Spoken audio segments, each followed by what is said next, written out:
Estate con nosotros. Línea directa 4-325-1220.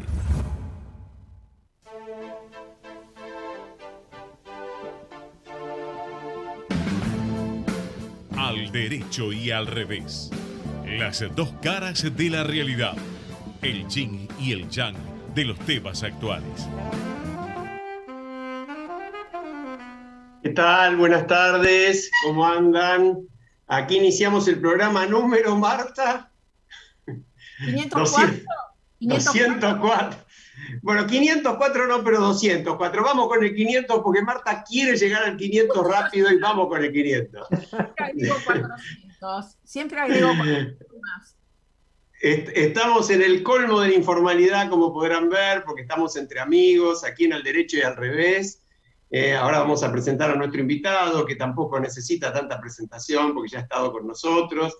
Les mandamos un saludo, un abrazo a nuestros compañeros que están en el piso, a Gerardo Subirana en la operación, a Fede Politi en la producción.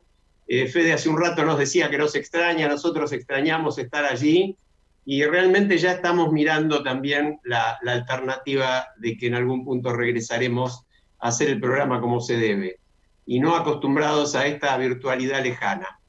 Tenemos un día también doloroso en la Argentina. Sigue siendo muy fuerte el peso de la pandemia. Hoy realmente hemos superado los 4 millones de casos. Estamos todavía por arriba de los 30.000 casos diarios, aunque con un número de testeos un poco más razonable que el que teníamos ayer, más de 31.000, y sobre todo más de 700 fallecidos nuevamente. Así que una vez más ratificamos en lo que nos toca. El esfuerzo tiene que continuar, los cuidados tienen que continuar, el proceso de vacunación está avanzando mucho mejor, pero cada uno de nosotros tiene que hacer su aporte, y por ahí pasan, ya lo vamos a charlar también con nuestro invitado, cuánto juega la conducta personal y social en los resultados de la pandemia. Estamos, decíamos, con un amigo, podríamos decir, estamos con Maco, Ricardo Jara, egresado del Colegio Nacional de Buenos Aires, de la Facultad de Agronomía de la UBA, ingeniero agrónomo, con estudios de posgrado en varios países, en Japón, en California, también en la DITELA, docente y director académico en su momento del programa de agronegocios de la DITELA, una larga lista de actividades profesionales, empresariales. Maco básicamente es consultor y gestor de negocios con Japón y Corea hoy, con también una larga trayectoria en la sociedad civil. Fue presidente de la Confederación de la Sociedad Civil por 6 años y fue presidente del Foro del Sector Social otros 2, además de otras entidades. Es uno de los gestores de la red Nutrición 10 Hambre Cero, en 2011 creada con el respaldo de más de 2.000 organizaciones públicas. Bueno, podríamos seguir un largo rato, pero además, como dice él, y le voy a robar la línea, Maco es una suerte de mezcla de Samurái y Gauchito Gil, porque es un argentino japonés y un japonés argentino.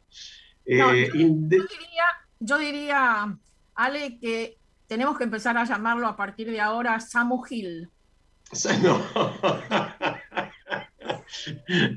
Maco, ¿cómo te va? ¿Cómo andás? ¿Qué tal? ¿Cómo están? Un gusto saludarlos, un gusto estar con todos ustedes después de tanto tiempo, ¿no es cierto? Porque estuve ahora 4 meses en Japón, desde enero hasta hace unos 10 días, y bueno, feliz de poder estar nuevamente en contacto con ustedes. Es algo que se extraña, los afectos, los amigos, es algo que se extraña a la distancia. Maco, te hago una pregunta, perdóname, parece totalmente intrascendente. ¿Estás vacunado? Mirá, me pude vacunar el sábado pasado en Buenos Aires, así que bueno, por suerte ya con la primera dosis de AstraZeneca, y bueno, cuidándome como todos. Muchos me preguntan, ¿por qué no te vacunaste en Japón? Y es porque en Japón la vacunación masiva empezó más tarde, empezó recién en el mes de abril, y uno diría, ¿por qué tan tarde? Y es porque el gobierno japonés se tomó todo el tiempo necesario para chequear todas las fases de investigación, y creo que eso los hizo demorar más de la cuenta, y cuando ya quisieron empezar con la importación masiva, se encontraron con que la pandemia había avanzado mucho en países como India, entonces dosis que estaban previstos que vayan a Japón, dijeron no, vamos a darle prioridad y quizás con cierta razón a países como India. Lo real es que en Japón la vacunación empezó recién en abril, va muy rápido, pero posiblemente a mi edad, que tengo 63, me hubiese tocado recién en el mes de julio o agosto. Así Ahora, que... yo ahí, perdón, dale Marta, dale vos. Perdón, Alejandro, esta pregunta no es intrascendente. Además de la vacunación que estás explicando por qué el plan se viene desarrollando de esta manera, ¿qué otras políticas ha desarrollado el gobierno japonés y la comunidad japonesa para explicar por qué, aún teniendo pocos vacunados, tienen tan pocos contagiados? Bien, mira, creo que la mayor explicación pasa por aspectos culturales de la sociedad, porque cosas que ahora nosotros también damos por sentado, como la necesidad del distanciamiento social, digamos, de mantener las distancias, el uso de tapabocas o de estar permanentemente higienizándose las manos con alcohol, etcétera, eran prácticas que ya estaban bastante incorporados desde hace muchos años, en parte por las otras gripes, la influenza, la gripe aviar, etcétera, que han habido, pero creería que mucho antes todavía, donde vos sabés, Marta, que has estado viajando a Japón con nosotros, donde el abrazo, el beso, o sea, cosas que son tan del afecto nuestro y tan lindos, de pronto en Japón no se estilan, los saludos son a distancia, y bueno, yo creo que eso más un país que tiene un altísimo nivel de sanidad y de higiene han hecho que el impacto del COVID en Japón haya sido relativamente bajo, a pesar de que en ningún momento llegó a haber una prohibición o una cuarentena obligatoria. Ustedes saben que por la Constitución de Japón está, digamos, prohibido prohibir, por decir de alguna manera, así que siempre ha sido una recomendación del gobierno de quedarse en las casas, de no viajar si no era necesario, etcétera, y lo increíble es que la gente acataba a rajatabla eso. De hecho, yo llegué a Japón y tenía 2 semanas de cuarentena sugerida y personalmente digo, bueno, lo voy a cumplir en la medida que pueda, voy a tratar de salir, y tuve tal presión de mi esposa y de mis hijos para que no salga de casa que finalmente cumplí a rajatabla las 2 semanas y en ningún momento ha habido un control por parte del gobierno en ese sentido. A mí me impresiona profundamente, ¿no? Yo por eso lo destaco a riesgo de estar repitiendo. La presión inicial que tuvo Mako fue de él mismo como ciudadano que cumple las reglas, hasta ahí la parte de Gauchito Gil incidió un poco y decía yo estoy bien, no tengo nada, podría salir, pero de la mujer y de la familia, ¿no? Es decir, es como una metodología, un funcionamiento de sociedad, y por eso ahora vamos a preguntarte sobre todo esto de la sociedad 5.0 y el paralelo que puedas hacer vos con lo que es Japón con Argentina, pero la primera cosa que resulta muy impactante es eso, es cómo al cumplirse las reglas, sin vacunas o con un periodo tardío de vacunación y más lento que el nuestro, claramente más lento que el nuestro, los resultados de Japón son buenísimos, ¿no? Sí, yo le quería preguntar a Mako, porque se ha especializado en esta comparación entre nuestro país, su país, Argentina, y Japón, también su país. Y hablamos en algún momento con Mako de la responsabilidad individual y cómo se inculca desde la niñez.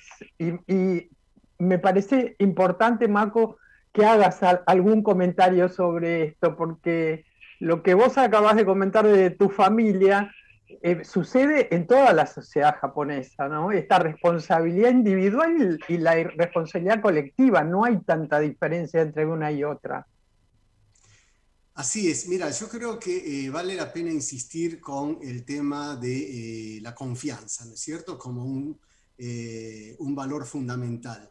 En Japón existe lo que podría traducirse como confiabilidad espontánea, que es un término que utilizó Francis Fukuyama en su momento, que determina que todas las personas son, digamos, son y actúan en forma confiable con el prójimo, al menos hasta que se demuestre lo contrario. Y está la presión de poder mostrarse y ser una persona confiable, que es que me parece que, digamos, el tema de violar normativas o hacer algo que pueda ser percibido por el otro como un gesto de poca confiabilidad, hace que actúen de esa manera. Siempre insisto o siempre remarco el concepto de que el ideograma de confianza en japonés está conformado por dos ideogramas, a su vez, que es persona y palabra.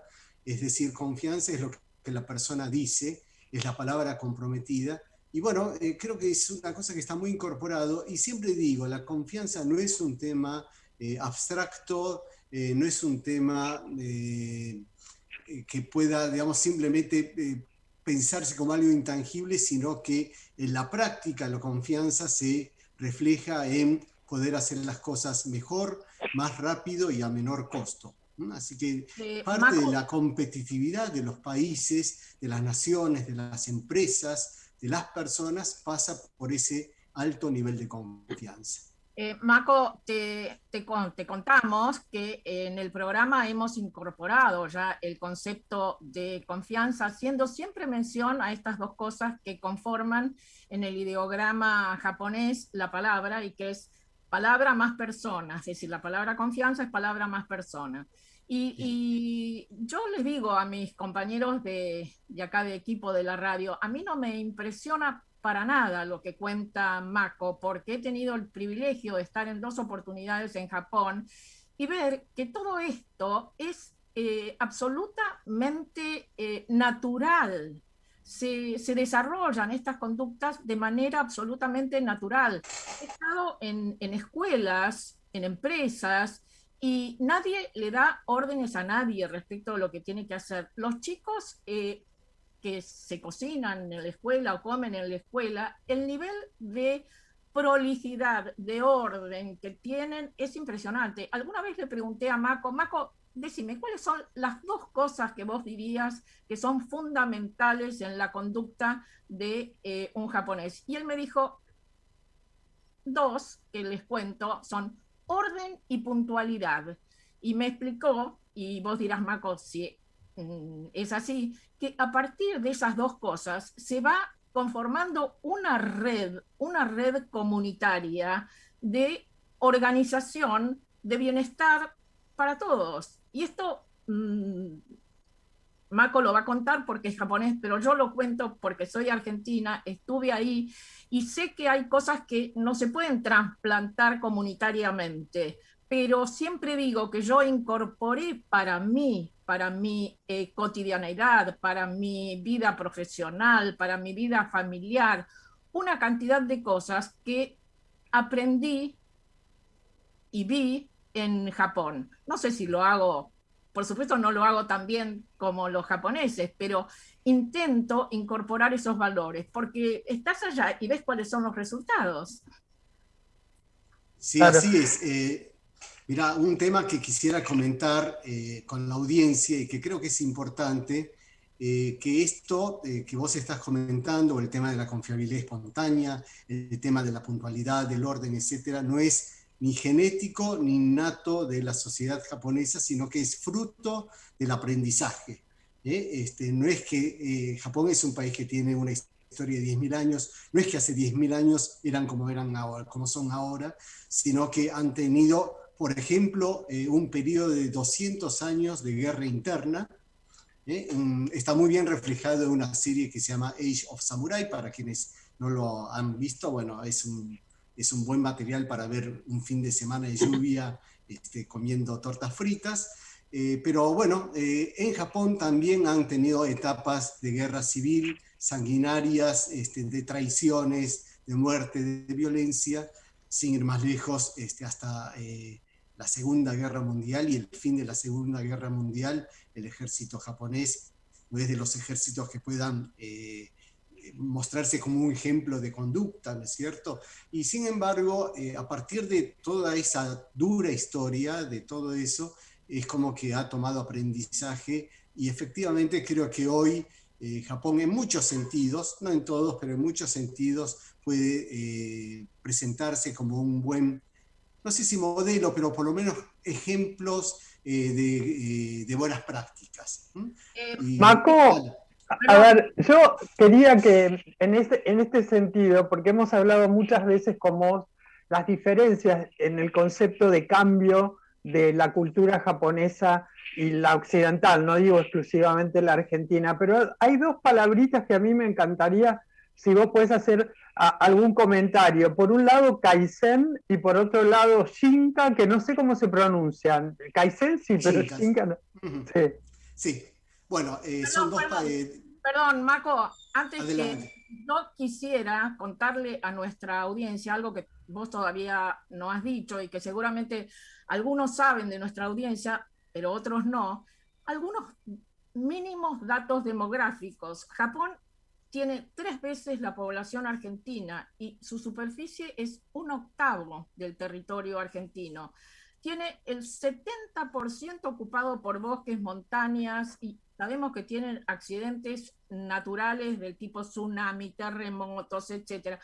Tienen, sin embargo, el 4,5% de desocupados, la mayor expectativa de vida del mundo, 87 años las mujeres, 81 los varones, tienen una seguridad óptima. Bueno, en ese marco se desarrolla todo lo que Mako nos va a contar del Kaizen y del Shinsha, ¿no? Shinka. Sí. A ver, yo creo que la adversidad y justamente la falta de recursos, la vulnerabilidad que tiene Japón como nación, es lo que paradójicamente les dio cohesión y progreso. Yo siempre utilizo, digamos, este concepto, que para entender a Japón hay que entender un triple 90. ¿Qué es este triple 90? Un país que tiene el 90% de la población con estudios terciarios completos. Creo que este es un índice que muy pocos países del mundo puede mostrar, posiblemente algún país nórdico. Sinceramente desconozco en Europa si Alemania llega a tener ese nivel de educación, pero bueno, el 90% de estudios terciarios completos es una cosa muy poderosa. Y en esto hago siempre hincapié en la importancia de la educación y sobre todo la educación pública de calidad, teniendo en cuenta que toda la educación primaria en Japón y prácticamente la secundaria, casi todo es educación pública y los textos que se utilizan son exactamente los mismos del norte al sur. Así que ese es el primer 90. El segundo 90, y que posiblemente sea también consecuencia de este primer 90, es que Japón tiene un 90% de la población perteneciente a la clase media. Y esto también es muy poderoso. Es un país que tiene muy bajo nivel de pobreza, bajo nivel de riqueza también, porque hay todo un sistema impositivo, etcétera, que dificulta incluso heredar cosas, casas, bienes de una generación a otra, pero este 90% de clase media, lógicamente habrá una clase media más acomodada que otra, pero es un enorme motor para el esfuerzo y para trabajar, aún quienes están un poco peor, pensando que a través de la educación, el esfuerzo y el mérito pueden acceder a una mejor situación en la generación siguiente. Y hay un tercer 90 que es bastante particular y que no tendría que tomarse a priori como una virtud, es que el 90% de la población japonesa es homogénea étnicamente. Esto es japoneses, y esto es porque Japón siempre es, digamos, geográficamente como un conjunto de islas, pero este conjunto de islas también inculcó a lo largo de la historia una mentalidad isleña. El japonés de hoy, a pesar de la globalización y a pesar de que hay grandes marcas japonesas conocidas en todo el mundo, si uno toma la población, la gente común, digamos, de la calle del Japón, es una persona que tiene una mentalidad bastante cerrada hacia lo que es el occidente o hacia lo que es afuera, y de hecho se utiliza mucho el concepto afuera y adentro, mi casa y afuera, etcétera, como remarcando la pertenencia. Yo creo que este triple 90, 90% de estudios terciarios, 90% de clase media y 90% homogeneidad étnica, es lo que da esta cohesión y este sentido de pertenencia. Así que bueno, esto me parece que es un dato a tener en cuenta, que es muy diferente a la Argentina, que es, digamos, para utilizar una frase muy poco conocida, un crisol de razas. Está muy bueno. Una- Bueno, a ver, vamos con Kaizen y Shinka para... Perdón, sí, vamos a Kaizen y Shinka. Si les parece, bueno, son dos conceptos muy emparentados entre sí. Kaizen, que se traduce como mejora continua, en realidad es conocido en el mundo entero en estos momentos Kaizen como el modelo de empresa que permitió a Toyota crecer en el mundo y ser un ejemplo de procesos de calidad, etc. En realidad, Kaizen es un concepto mucho más amplio que aplicable a una simple industria. Se puede aplicar en cualquier disciplina, e incluso es muy común hablar de Kaizen en la casa de cada uno, ¿no es cierto? Consiste simplemente en aplicar permanentemente lo que se conoce como círculo de PDCA, que es Plan, Do, Check, Act. Permanentemente es dar vueltas sobre eso, que es un ciclo, un ciclo que lleva además como nombre el ciclo de Deming, que es el autor de este ciclo, que es un norteamericano, es un americano que trabajaba para la Ford y que fue contratado por Toyota para implementar la calidad, digamos, la mejora continua. Así que ni siquiera es un invento de los japoneses el tema del Kaizen. Y el tema Shinka se traduce como innovación, es lo que permite a través del Kaizen generar innovaciones en forma permanente. La particularidad que tiene Japón en esto es la enorme disciplina que tiene en la aplicación de esto. Entonces, es muy importante tener en cuenta que esto forma parte de un modelo y no de un método.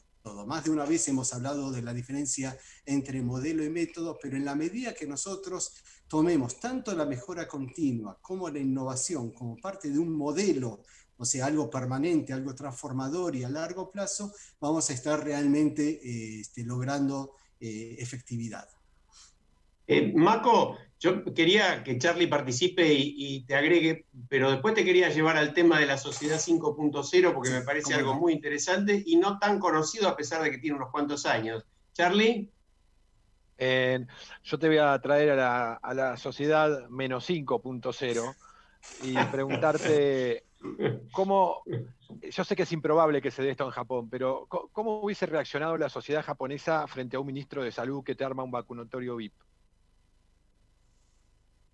Bueno, a ver, volvemos al tema de la confianza. Eso hubiese sido catastrófico en lo que hace a la confianza de la persona, ¿no es cierto? Así que, sinceramente, no sé si no puedo tampoco aseverar, no hubiese ocurrido porque no es que los japoneses sean todos incorruptos, por decir de alguna manera. Simplemente el cruce de control es tan alto que hace que se tenga que cuidar muchísimo en este tipo de aspectos, ¿no? Me parece, la verdad que de hecho, mientras estuve en Japón, hubo un caso, no de vacunatorio VIP, pero sí el dueño de una empresa farmacéutica que aparentemente alguien del gobierno le sugirió o le facilitó vacunarse en forma anticipada y salió en los noticieros, en los diarios, y fue tal el escándalo que tuvieron que dar marcha atrás y bueno, hubo pedidos de disculpas televisivas de todos los funcionarios del sector, en este caso de salud, que estuvieron involucrados. Así que en ese sentido el tema del control social es muy alto, ¿no? Yo te decía, si nos podés contar un poco a título de resumen inicial, qué es la sociedad 5.0, fundamentalmente alineándolo. Te digo porque a mí lo que más me impresiona, yo estuve una sola vez en Japón, pero por los conocimientos, lo que charlé con vos y lo que uno lee y sabe, mi hijo, ¿sabes? Estuvo varios meses allí haciendo 2 veces seminarios.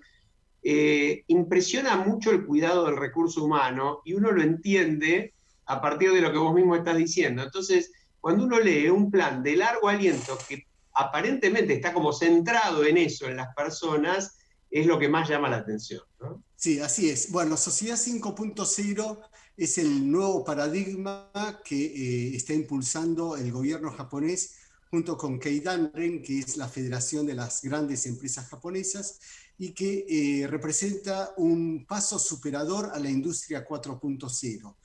¿Qué significa Sociedad 5.0? Una sociedad donde se utiliza, se implementa todos los avances científicos y tecnológicos de la era exponencial, esto es inteligencia artificial, robótica, biotecnología, blockchain, etcétera, etcétera, pero donde el motor del cambio sean la persona, ¿no es cierto? Así que es una especie de nuevo humanismo donde de alguna manera reconoce y asume la importancia de los avances de la ciencia y la tecnología, pero hace que el beneficiario central de todos esos avances sea la persona, de carne y hueso, y no tanto la reducción de costos.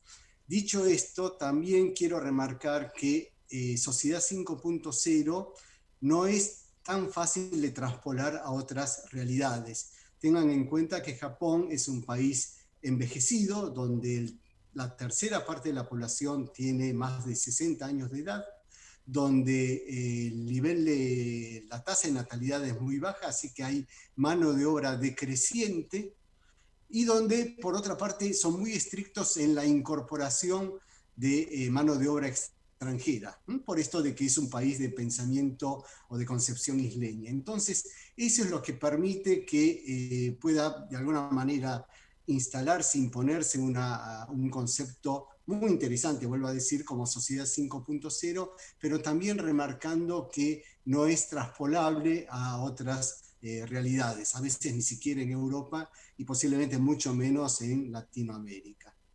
Pero de todas maneras, Marco, vos hacés referencia a que es un modelo prospectivo en el sentido de imaginar una sociedad mejor, donde la tecnología y todas las herramientas de la ciencia y de la innovación, por un lado, se concentren en la persona y en mejorar la calidad de vida de la persona, y por otro lado, permitan a la sociedad imaginar un futuro mejor, pero aparte trabajar para lograrlo. Y para mí este llamado a la acción del modelo que se está planteando es muy poderoso para cualquier país, independientemente de los niveles de tecnología o de desarrollo social y económico que tengan. No sé lo que vos pensás en este sentido. No, coincido. En eso coincido plenamente. Perdón, sí. Quiero completar la pregunta de Mercedes con lo siguiente, para que podamos entenderlo desde acá un poco mejor. Los ministerios que están involucrados en este plan de sociedad superinteligente, sociedad 5.0, ¿cuál es el rol de la academia? ¿Cuál es el rol de los sindicatos? ¿Y cuál es el rol de la sociedad civil? Bueno, a ver, un par de cosas que creo que son importantes destacar. Este nuevo paradigma de Sociedad 5.0 surge de la articulación público-privada. Esto es muy importante remarcar. No es algo ni impuesto ni por el gobierno per se, ni una propuesta de las empresas o de la sociedad digamos, civil o académica en forma aislada, sino que es un trabajo conjunto.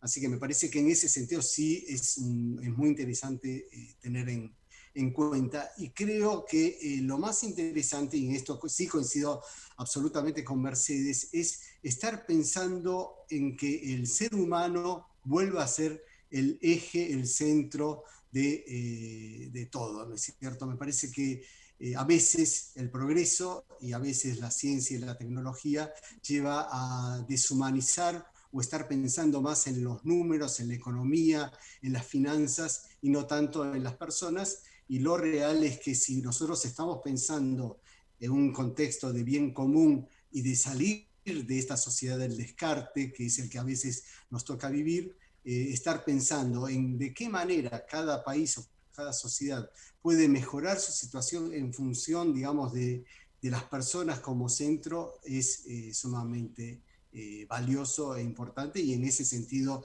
yo reivindico digamos, la sociedad 5.0 de Japón. Vuelvo a decir, marcando un poquito el tema de que no es un copy-paste, porque la situación de Japón es totalmente diferente al de otros países, pero sí el modelo me parece que es sumamente virtuoso y deseable. Mako, nos vamos a tener que ir a la pausa, pero antes de cerrarlo, vos estuviste haciendo un aporte interesantísimo, que quienes lo veíamos aquí lo disfrutábamos enormemente, lo que llamaste Regreso a Japón, donde fuiste posteando en redes sociales toda tu experiencia, se transmitían emociones, se transmitían sensaciones. Fue después de mucho tiempo de no estar con tu familia, porque te tomó la cuarentena, larguísima cuarentena argentina, las enormes dificultades de la pandemia. Estuviste casi un año sin poder volver.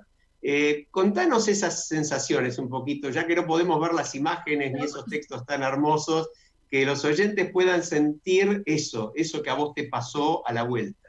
Sí, y contanos además de esto nuevo que tenés en este momento en Japón, que es una nieta. Bueno, cómo no. Entonces, después de la pausa, les comento un poquito de las crónicas. No, dale ahora, dale. Bueno, a ver, el tema de las crónicas de regreso a Japón se me ocurrió en el vuelo de ida, donde un poco ya me estaba imaginando qué voy a hacer primero en las 2 semanas de cuarentena estricta y después de qué manera darle valor a mi estadía allá. Así que Marta sabe que siempre hablo de la editorial Tiempo al Pedo.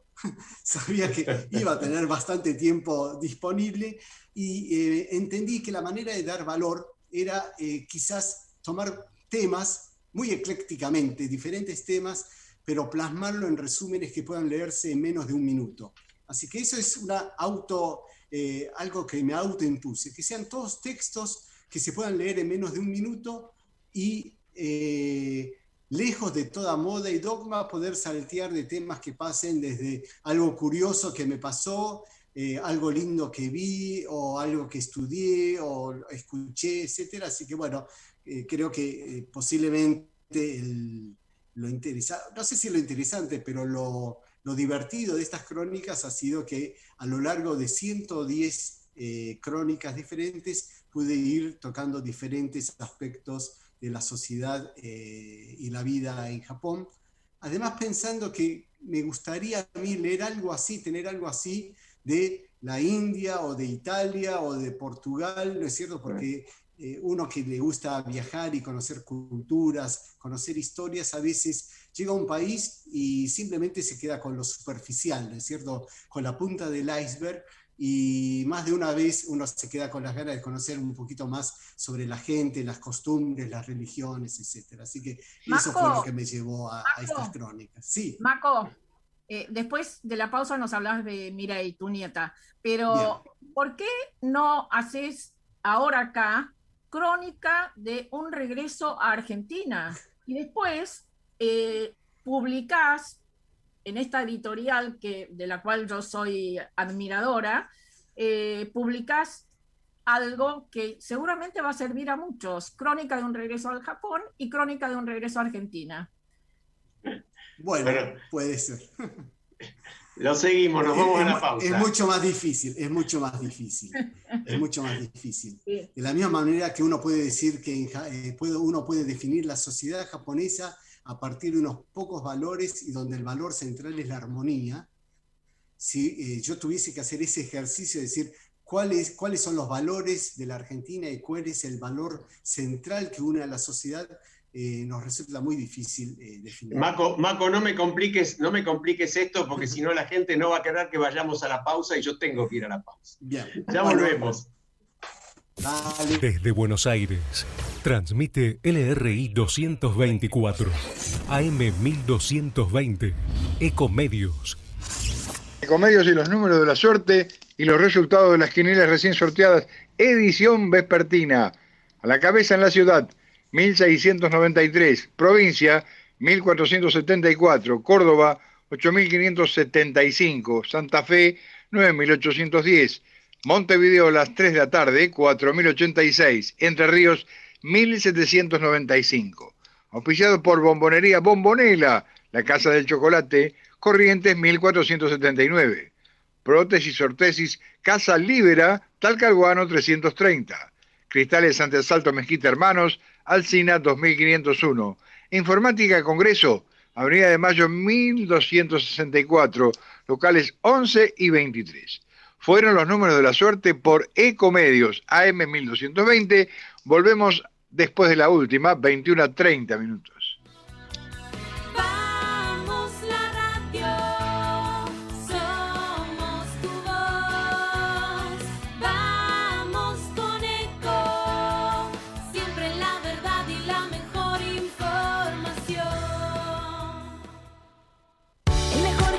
Te espera, elegí las clases que quieras. En Unfix vamos a cuidarte. En Unfix venimos a encontrarte. Podés vernos en vivo en ecomedios.com. Contenidos audiovisuales. Conectate con nosotros. Twitter, @ecomedios1220.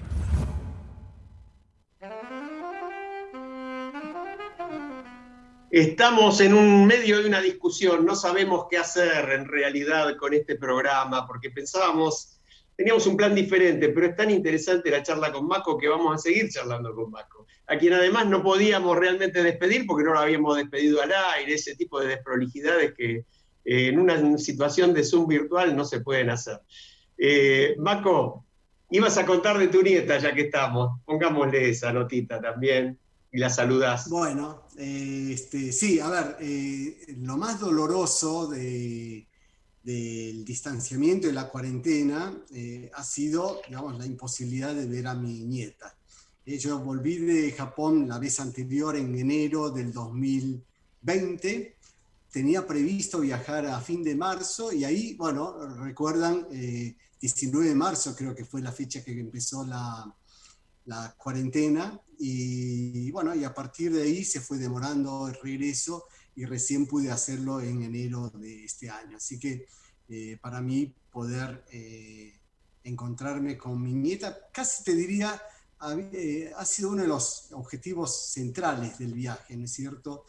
Y no es que haya estado todo este tiempo con ella, si uno toma los momentos que estuvo, habré estado 2 días en Tokio y 4 días en Kobe, así que 6 días de los 4 meses, pero fueron 6 días suficientes como para decir, bueno, valió la pena tanta espera, tanto esfuerzo, y a veces también para comprender que lo importante de la vida son, no tanto, digamos, se miden en función de la calidad y la intensidad y no tanto por la duración, ¿no? Vos sos consultor, Maco, y estás muy involucrado en las relaciones entre Argentina y Japón.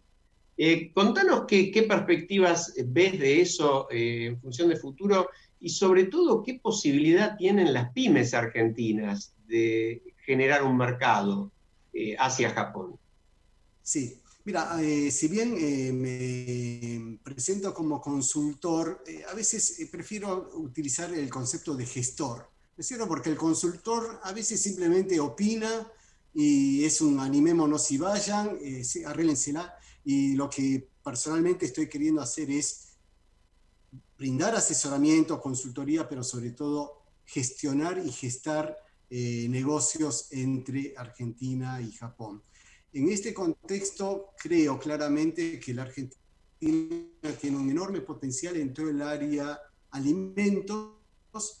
Y no estoy hablando acá de commodities, que también lo tiene, pero sobre todo de alimentos con alto valor agregado, productos orgánicos, por ejemplo. Creo que sobre todo en la post-pandemia, la demanda de productos saludables, productos orgánicos, agroecológicos, que es un concepto medio vago, no se entiende bien qué es, pero bueno, creo que lo real es que el mundo, el consumidor apunta hacia eso.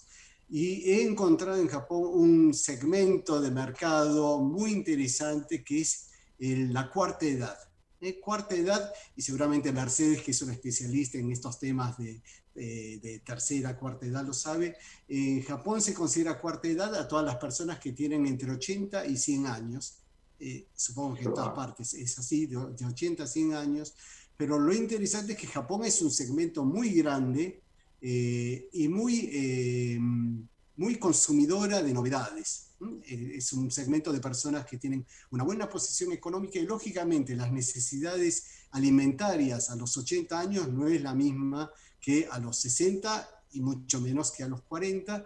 Entonces, poder estar pensando en alimentos que se adapten por su palatabilidad, su gusto, su forma de consumo a una población de tercera y cuarta edad, me parece que representa un segmento donde muchas empresas argentinas, incluso pymes, como son muchas de las empresas de productos orgánicos, puede apuntar. Así que, de hecho, estoy desarrollando en estos momentos el tema de la quinoa, junto a la Facultad de Agronomía y la Universidad Nihon University de Japón, desarrollo de productos para cuarta edad a partir de la quinoa como un aportante de fibras, vitaminas, minerales, etc. Y así hay un montón de, de productos que se pueden evaluar, así que con mucho gusto quedo a disponibilidad de las personas que quieran hacerme alguna consulta sobre estos temas. Sobre todo, Marco, que es un área de la economía plateada, la economía de las canas, que es una tendencia mundial. Y acá en Argentina, por supuesto que por toda la situación crítica de la pandemia, pero antes de la pandemia ya era una tendencia, y nuestros empresarios están todavía con muy poca información, muy poco actualizados en esto, y me parece que el rol tuyo es fundamental. En el programa creo que Marta y Alejandro se preguntaban la agenda política que tiene que ver con la agenda social. Y yo también me pregunto, la agenda empresaria, ¿qué tiene que ver con la agenda mundial relacionada fuertemente con el futuro, con la perspectiva, con toda esta cuestión de qué hacemos con la tecnología, ¿no? ¿Dónde ponemos a la gente? Y Japón está planteando en el centro, pero no es que negamos la tecnología ni negamos la cuarta, y en algunos casos se habla de quinta edad. Así que te felicito por este camino que estás empezando. Sí, a ver, volviendo al tema de la sociedad 5.0, posiblemente el mayor desafío, el mayor cuello de botella es justamente incorporar a estas personas de 70, 80, 90 años a esta sociedad 5.0, donde se va a requerir y se va a tener que familiarizar con el uso de la computadora, los drones, la inteligencia artificial, el IoT, etc. Así que ahí hay un punto sumamente, neurálgico. Y después lo otro, y en esto coincidirás plenamente, Mercedes, tenemos que salir del concepto de clase pasiva, ese tipo de cosas. Yo creo que hay que buscar de qué manera, las personas de tercera, cuarta o quinta edad sean activas, que sean felices, que sean, como motores de cambio también. Por eso se habla de longevidad positiva, ni siquiera de vejez activa, se habla de longevidad positiva, se cambia el foco hacia este cumplir años con vitalidad y con buena salud, que esa es la diferencia en el modelo anterior. Marco, yo recuerdo que cuando estuviste con nosotros febrero del año pasado, justamente nos dabas algunos ejemplos concretos del rol de personas de tercera, cuarta, quinta edad, como decís, en la economía japonesa. Yo creo que es interesante recordárselo a los oyentes, porque la audiencia obviamente cambia, y porque estas cosas además las escuchamos y en el fondo no las podemos creer, por eso las damos vuelta y seguimos adelante, ¿no? Sí. Bueno, el tema es así, en Japón, por la legislación, y como en muchos países del mundo, la persona se jubila, formalmente de su trabajo habitual a los 60, 65 años. Y en realidad en Japón se considera que a los 60 años se vuelve a nacer. De hecho, se le regala a las personas que cumplen 60 años algo de color rojo, porque a los bebés se les dicen rojitos, ¿no es cierto? Así que bueno, más allá de la anécdota, lo real es que a los 60 años vos tenés, en el caso de Japón, toda la vitalidad, toda la experiencia acumulada por tantos años de trabajo y toda una vida por delante.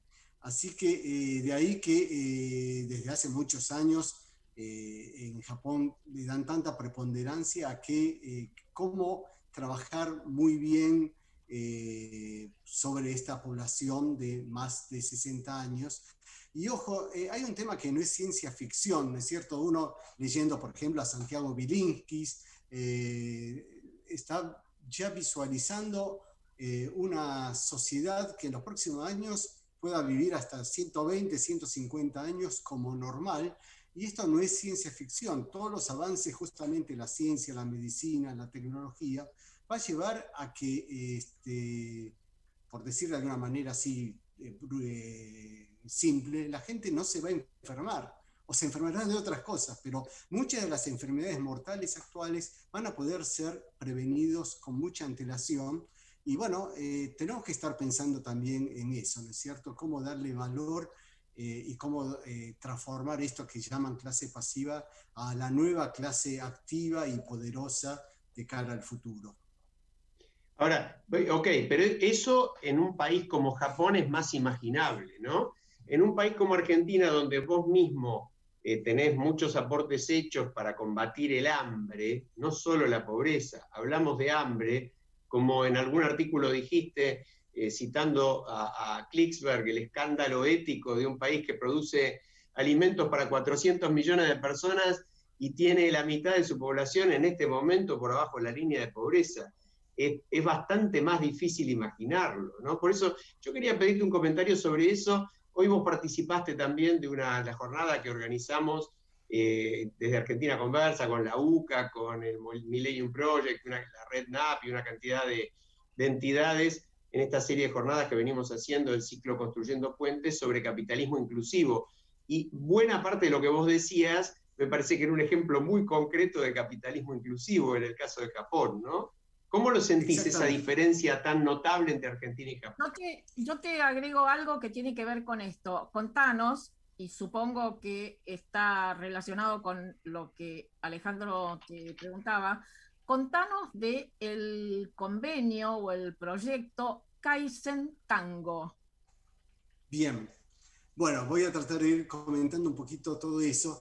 Creo, a la pregunta tuya, Alejandro, hoy participé del ciclo y me pareció sumamente interesante, pero como les comentaba antes, me da la sensación que estamos todos de acuerdo con el qué, pero no con el cómo.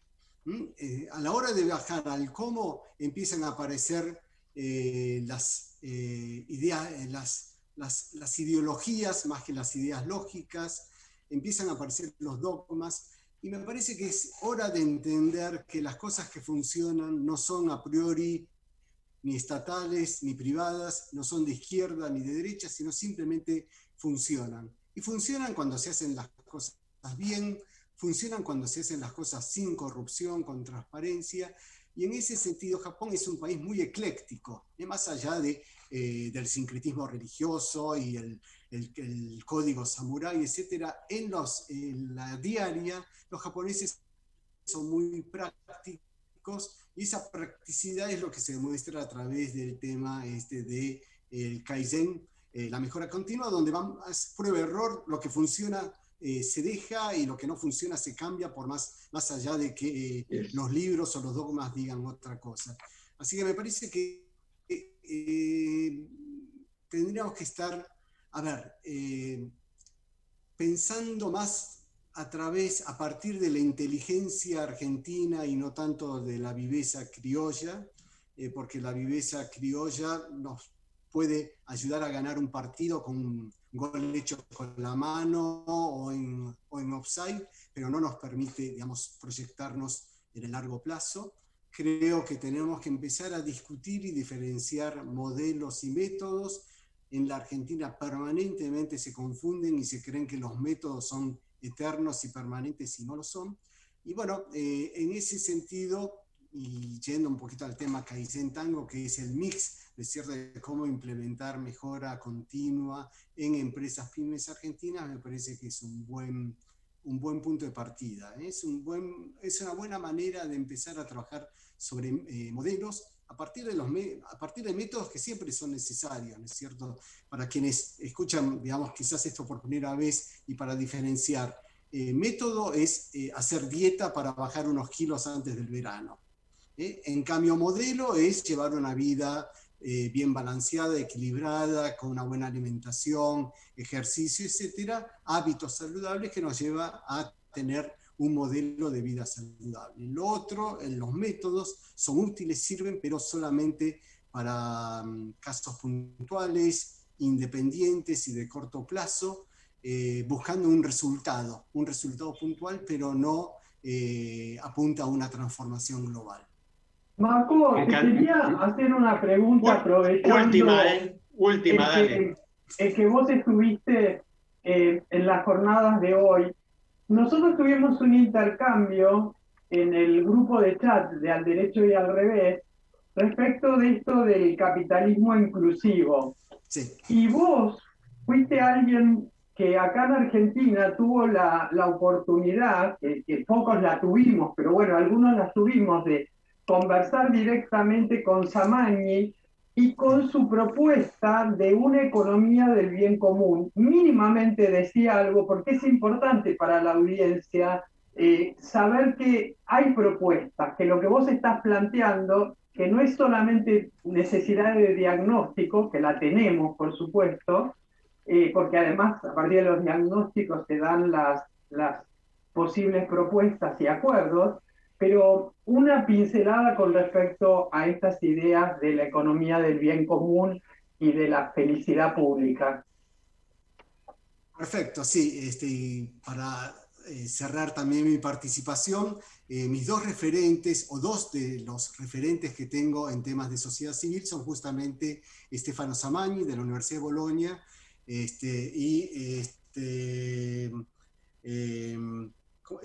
¿cómo se llama el colombiano? Amigo de Charlie. Bernardo Toro. Bien. En el caso de Samagni, lo que yo siempre utilizo son las dos fórmulas para diferenciar el bien total del bien común. El bien total es la sumatoria de los bienes individuales, por lo cual si uno elimina un bien individual, la sumatoria puede seguir dando positivo. Vos cuando estás en una empresa o incluso un equipo de fútbol, lo que vos buscas es ganar el partido, es maximizar el bien total. Entonces, si un producto no sirve, si un empleado no sirve, bueno, lo eliminás porque lo que estás buscando es maximizar el bien total. Si un jugador está jugando mal, lo sacás de la cancha, por más que pobrecito es porque el hermano está enfermo, lo que sea, lo sacás porque lo que estás buscando es ganar el partido. El bien común es el producto, la multiplicación de los bienes individuales, y en ese contexto es que si un bien, un factor es cero, todo el resultado se anula. Entonces, si nosotros entendemos como un bien, un factor, el acceso a la educación, a la salud, a la vivienda, al agua, etcétera, entendemos que esos son, digamos, bienes que tienen que estar disponibles absolutamente en forma universal. Y para terminar, bueno, lo que Bernardo Toro plantea es la importancia de no solo de cuidarse uno mismo, sino también el prójimo, digamos, el desconocido y también el planeta. Así que bueno, con esos dos temas que hacen, digamos, me gustaría estar terminando esta presentación. Gracias, Mako. Ricardo Jara, ingeniero agrónomo, consultor, gestor de negocios con Japón, decodificador de la cultura japonesa y amigo de todos nosotros. Un gran abrazo, muchas gracias por tu participación y nos vamos al informativo. Gracias por el tiempo. Gracias. Desde Buenos Aires, transmite LRI 224, AM 1220, Ecomedios. Econoticias. Toda la información al instante. Muchas gracias. A las 19 horas en la República Argentina. En la ciudad de Buenos Aires, con el cielo nublado, tenemos 15 grados de temperatura. y la humedad alcanza el 48%.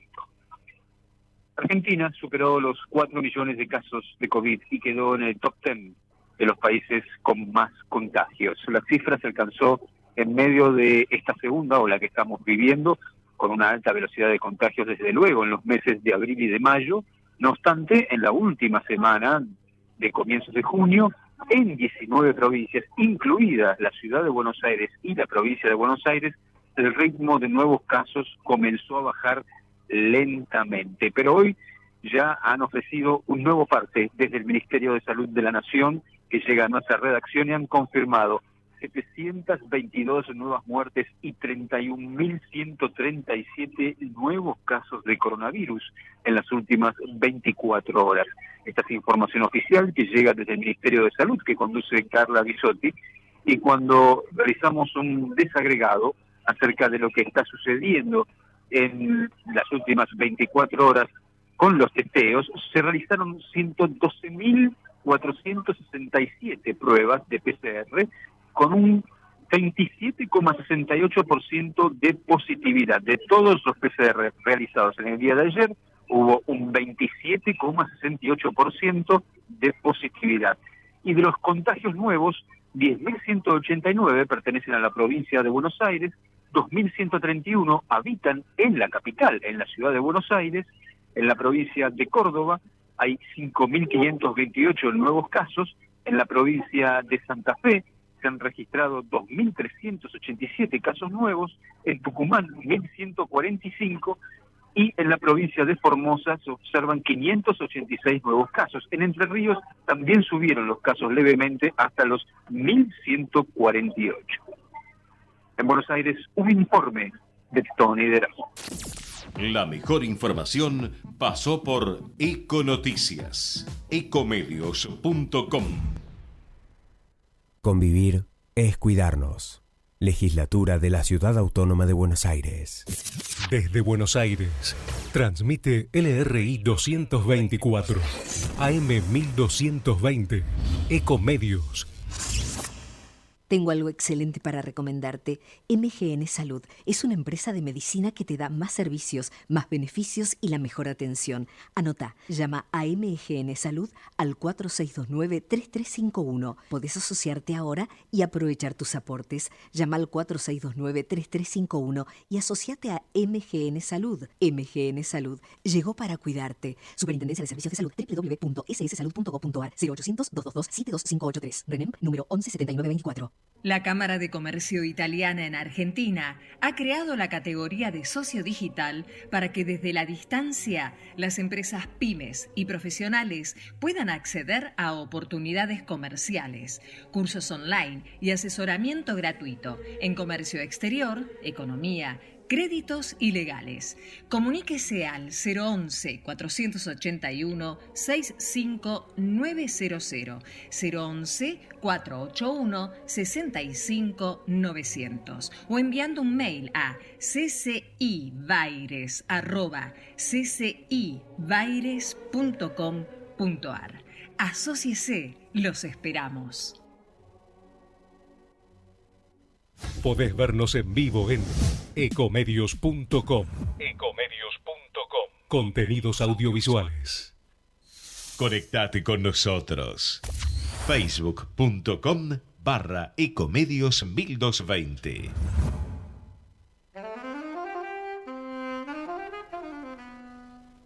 Bueno, estamos de vuelta y realmente muy interesante la charla con Ricardo Jara. Conocer de la sociedad japonesa así en vivo, en directo, por alguien que está allí, que está acá, es apasionante, ¿no? Ojalá, hay muchas cosas para aprender, como dice él, no se trasplantan los modelos, pero bueno, lo dejamos abierto el tema. Y nos vamos... Ahora, decís... Dale. Marco Jara o Ricardo Jara, habíamos quedado que lo íbamos a empezar a llamar a nuestro amigo Samu Gil. Samu Gil, ahí está, el samurái gauchito Gil.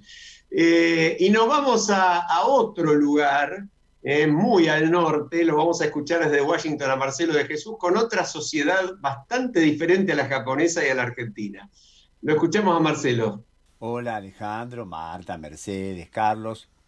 Retomamos la columna observando que, desde el punto de vista de los argentinos, nos estamos enfrentando a un país desconocido, un lugar donde los consensos parecen diluirse y donde parece haber dos grandes temas que cuestionan los ideales mismos sobre los que se edificó el país.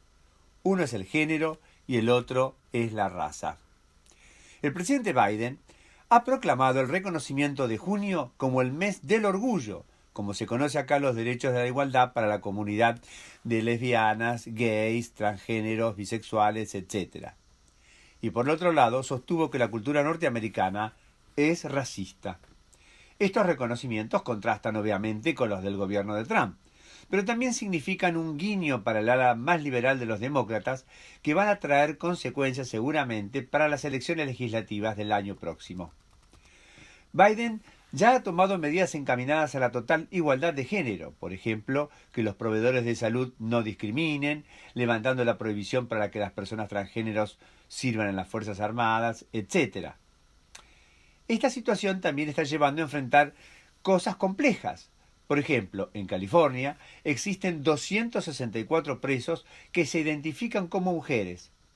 Aclaro que no están operados ni tampoco toman hormonas, sino simplemente se declaran como tales.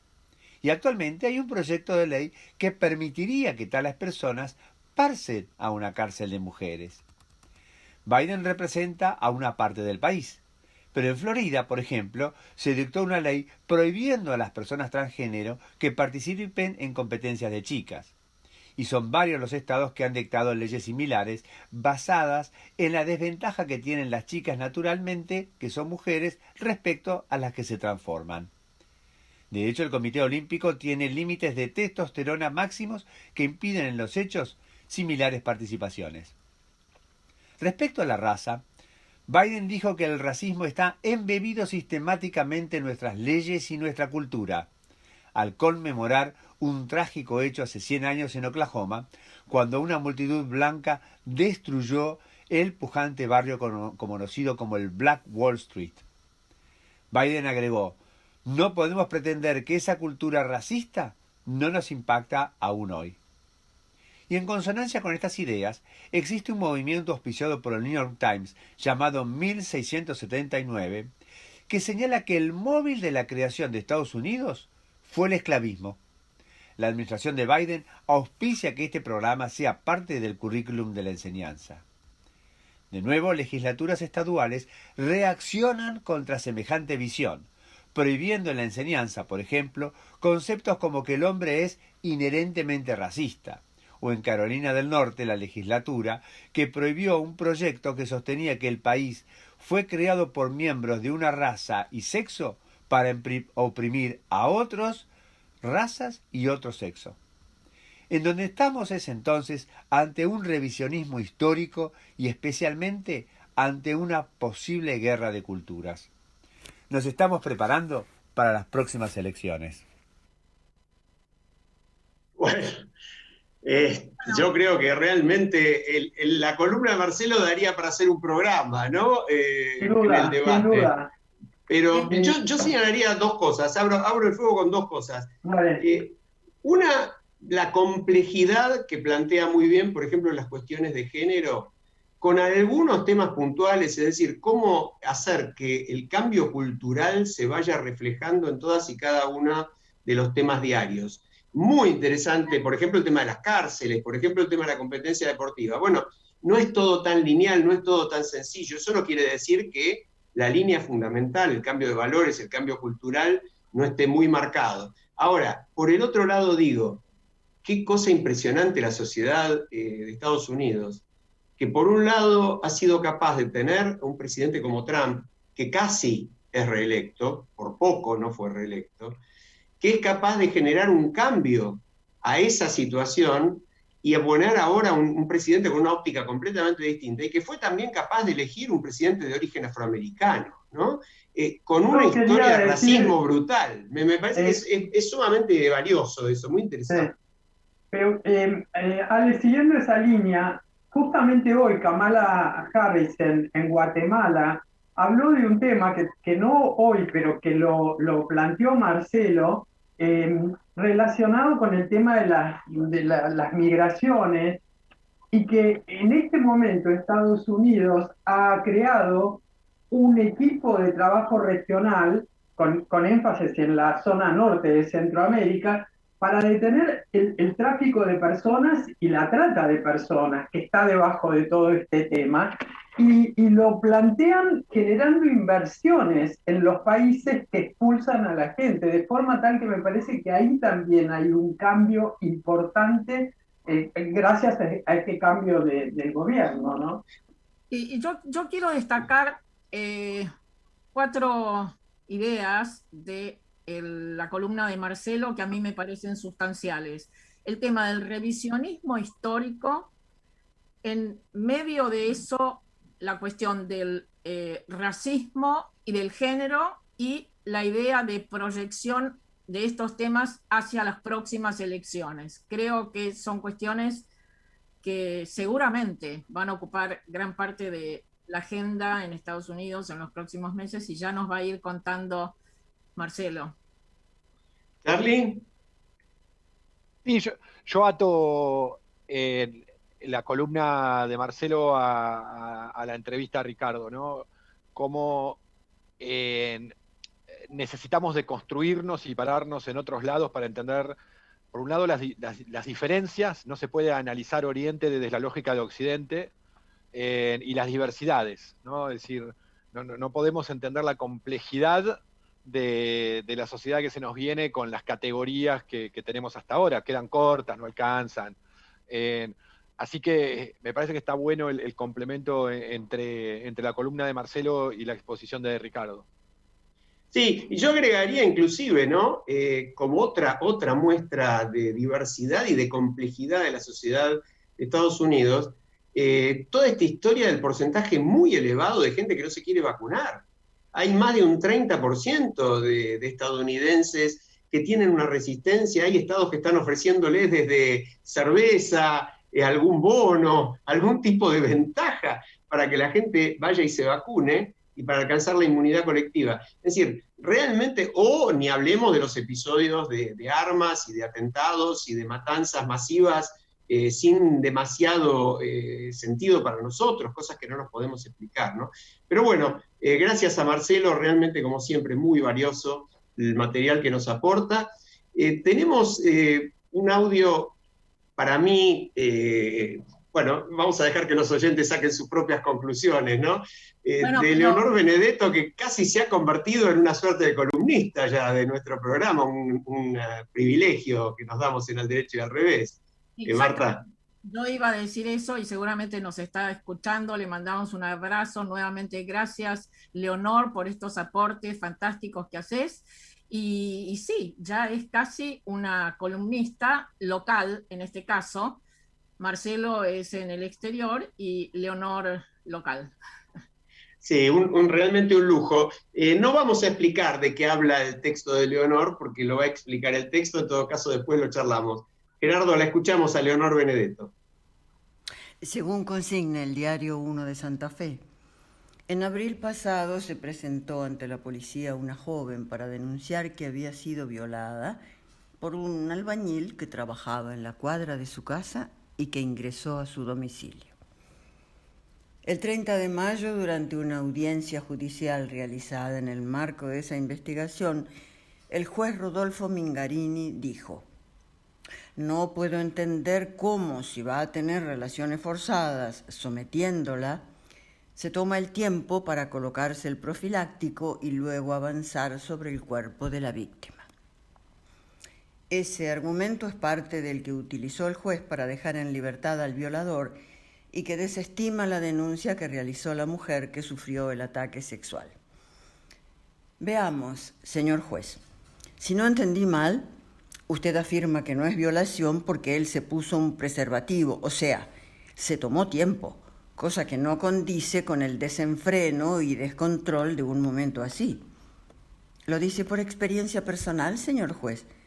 Porque yo le aseguro que hay hombres que pueden hacer malabares asombrosos con dicho adminículo en fracción de segundos. Por otra parte, usted se pregunta cómo pudo avanzar sobre el cuerpo de la víctima. Es usted el que se refiere a ella como víctima. Y es lo que no entiendo, porque si no la violó, no hay víctima. ¿O usted quiere que pensemos que es una más de tantas loquitas que denuncian haber sido violadas, cuando en realidad lo estaban pasando bomba? Una cosa queda clara. Usted está sentando un precedente inapelable que beneficia al Sindicato de Violadores Unidos. Si hay forro, no hay delito. Juez Mingarini, gracias. Justicia, Minga. Beneficio extra para la industria del látex, que aumentará su producción y venta de manera exponencial. Postdata 1. Que algún jurista serio opine sobre esto, por favor. Postdata 2. Doctor Mingarini, si después de esto alguien lo llama forro, no me culpe. Es el ingenio popular. Ya se sabe. Muchas gracias, Leonor, por transmitirnos su pensamiento profundo en un texto hermoso y por hacernos reír dentro de una situación tan, pero tan terrible, ¿no? Leonor pide que un jurista serio comente este tema. Alejandro. Si me dan unos minutos voy a ver si encuentro. Voy a ver si encuentro uno.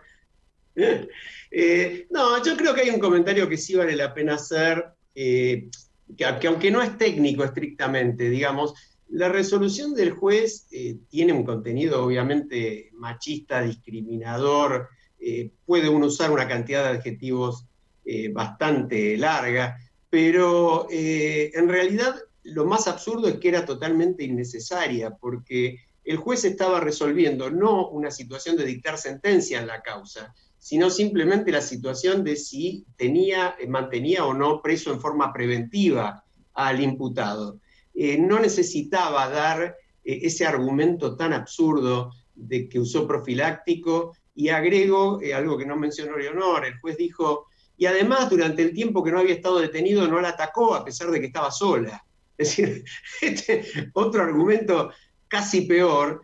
Es el mismo juez, digamos, Mingarini, que el año pasado también se negó a dejar con preventiva a alguien que le había echado una olla de agua hirviente a su mujer, declarado por las 3 hijas del matrimonio con antecedentes de violencia de género muy largos, ¿no? Es decir, no es una conducta aislada, hay 20 legisladoras santafesinas que le han pedido el juicio político. Es decir, yo creo que es un caso realmente muy, muy repudiable y no es el único, ¿no? No es el único. Yo lo que quiero agregar, y me parece que esto da para tenerlo como tema principal, y allí la invitaríamos a Leonor para que también aporte sus opiniones, porque, por ejemplo, otro caso que hemos visto en estos días en los medios, el juez de Bahía Blanca, que estuvo en un prostíbulo y luego salió, volvió porque creyó que allí le habían robado la billetera, y llamó a un móvil policial para que allanaran ese lugar.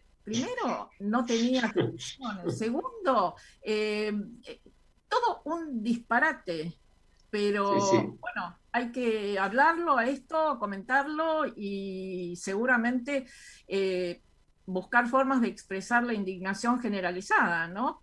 Porque, y no sé, Mercedes, Charlie, si quieren agregar algo, porque esto se da en el contexto de los años que cumplimos los 6 años de Ni Una Menos, ¿no? No hace mucho. Sí. Pero además tenemos que recordar, dentro de estas cuestiones de machismo en la justicia que son emblemáticas, el hecho de que no hay violación si es con la luz apagada. Es decir, el nivel de disparate al que estamos sometidas las mujeres en la justicia argentina es indignante, Tal cual. ¿Charlie? No, yo no voy a agregar nada. Lo que iba a decir ya lo expresó Leonor en la postdata 2, así que adhiero a la postdata 2 de Leonor.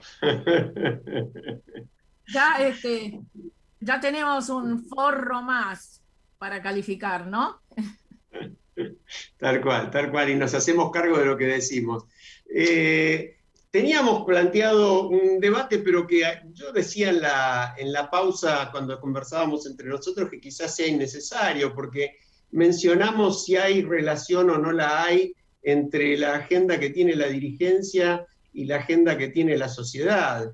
Y yo creo que es clarísimo que sí la hay, la dirigencia se ocupa únicamente de los temas que le importan a la sociedad, como ser los temas, no sé, de la reforma de la justicia, de la nueva postergación de la aplicación de la ley que prohíbe la reelección de los intendentes. Yo no sé si ustedes vieron que la semana pasada ya se anticipó que habría un acuerdo entre las dos fuerzas principales para postergar la ley que con tanto esfuerzo entre María Eugenia Vidal y Sergio Massa aprobaron en la provincia para evitar las reelecciones indefinidas de intendentes. Me parece que esos son los temas trascendentes, no la pandemia, no los problemas de vacunación, ni hablemos de la pobreza, de la inflación.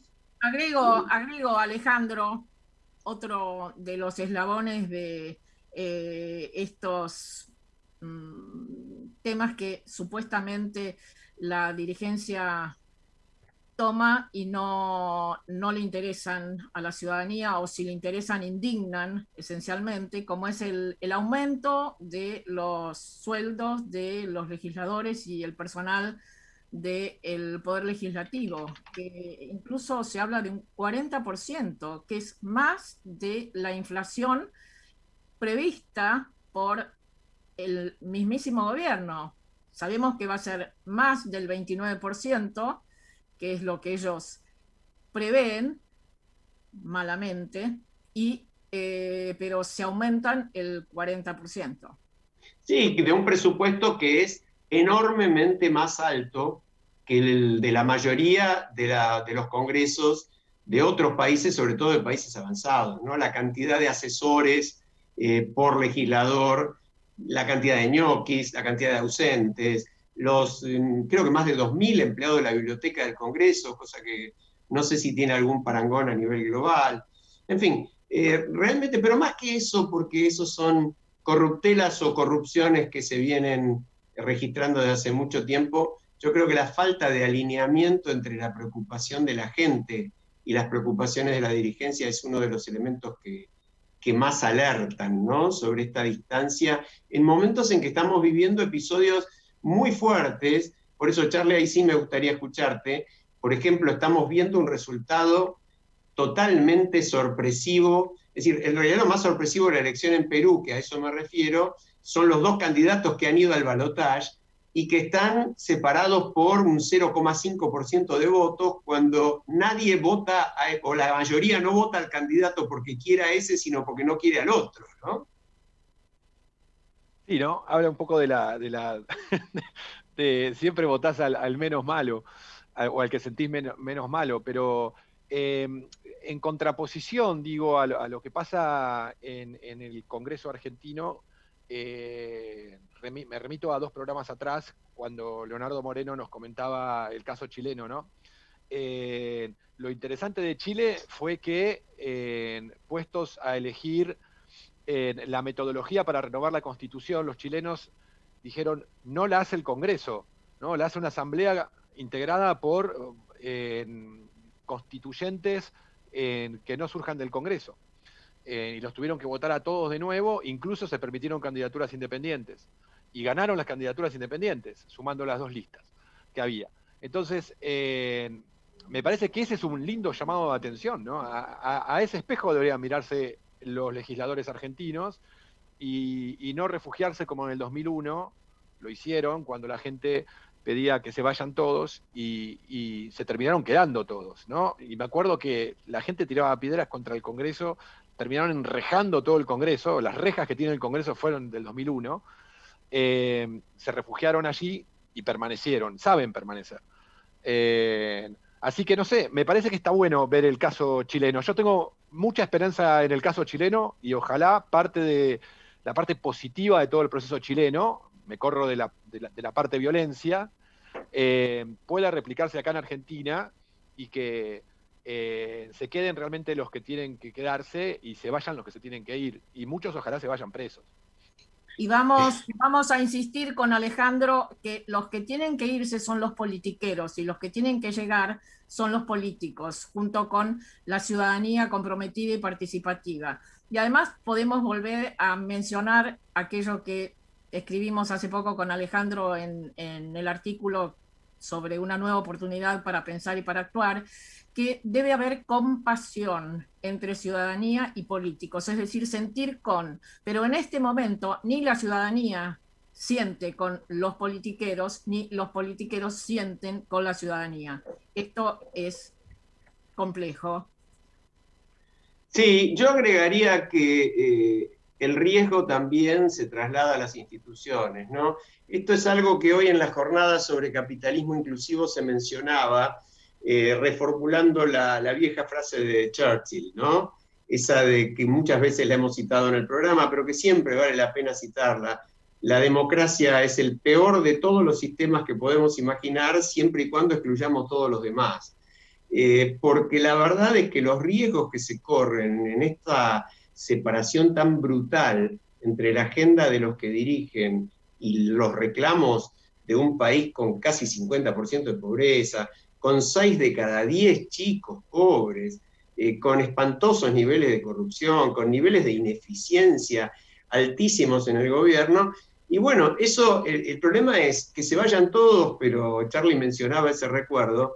Yo digo, más allá de que no se van, el problema también es quienes vienen, porque no va a venir un marciano aterrizando de su plato volador para hacerse cargo y llevarnos al buen lugar. Yo creo que justamente, si hay algo interesante en la experiencia chilena, es que la propia sociedad saca sus anticuerpos y busca un camino distinto de construcción, ¿no? Me parece, no sé, Mercedes, ¿qué opinás? Que no te escuchamos sobre esto. Sí.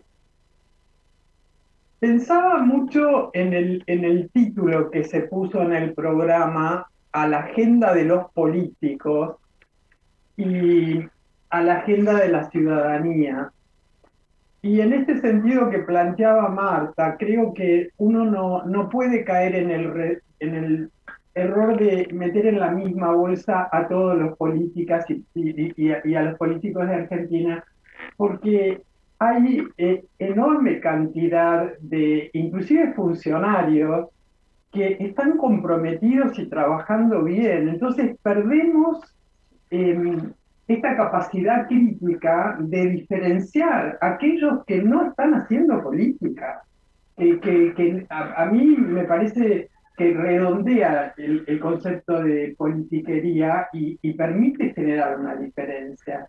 Y eso tendríamos que hacer, tener esta posibilidad del juicio crítico y no meter a todos en la misma bolsa. Hay mucha gente de ambos lados de la grieta que está trabajando seriamente y de manera comprometida, pero la corrupción que nos atraviesa, la irresponsabilidad y la impunidad que permitimos, genera procesos realmente críticos y que la pandemia, por supuesto, agudizó. Así Sí, que por ahí voy pensando. En eso aporto una buena noticia, ¿no? Una noticia que acaba de salir en los portales hace muy poquito tiempo.